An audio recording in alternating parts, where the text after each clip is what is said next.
ভাবে জানবেন যে এটি লাইলাতুল কদর? আপনি এমন এক বিশেষ ধরনের শান্তি এই রাতে অনুভব করবেন যা অন্য রাতে করেন না। যখন নামাজে দাঁড়াবেন এমন এক প্রশান্তি অনুভব করবেন যে নামাজ ছাড়তে চাইবেন না। এমন শান্তি অন্য কোনো সময় অনুভব করেননি। সম্পূর্ণ অস্বাভাবিক এক আধ্যাত্মিক অভিজ্ঞতা যা আল্লাহ লাইলাতুল কদরের এই রাতে বিশ্বাসীদেরকে দান করেন।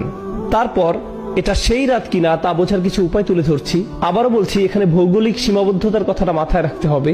ইন্নী কুনতু উরিতু লাইলাতুল কদরি সুম্মা নুসিতুহা।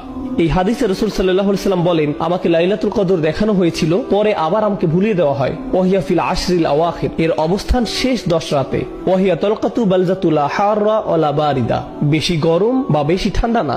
কানা ফিহা কামরান ইয়াফদাহু কাওয়াকিবুহা, যেন আলোকিত চাঁদ নক্ষত্রগুলোকে আড়াল করে আছে। এই রাতে শয়তান বের হতে পারে না। হাত্তা ইয়াখরুজু ফাজরুহা, অর্থাৎ ফজর পর্যন্ত কোনো শয়তান বের হতে পারে না। আত-তামানিনা, যেমন বলি সালামুন হিয়া হাত্তা মাতলাইল ফাজর, ফজর উদয় হওয়া পর্যন্ত শান্তি, ফজর পর্যন্ত শান্তি।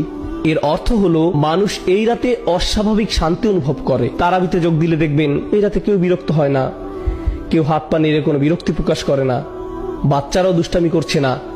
নিশ্চয়ই এর কোনো কারণ আছে।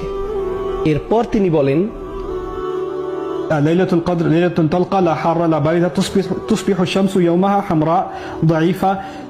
কেউ কেউ বলেন নরম বাতাস প্রবাহিত হয়। This is রাওয়াহু ইবনু খুসাইমা ওয়া সাহাহাহু আলবানী। পরের দিন সূর্য কেমন জানি লাল বর্ণ ধারণ করে। সূর্য উদয় হওয়ার সময় একটু লাল আকৃতি ধারণ করে। উদয় হওয়ার সময় এতে তীব্রতা দেখা যাবে না। قد يري الله الإنسان الليلة في المنام। এমনও হতে পারে এটি কোন রাত আল্লাহ ঈমানদারদেরকে তার স্বপ্নে দেখাতে পারেন।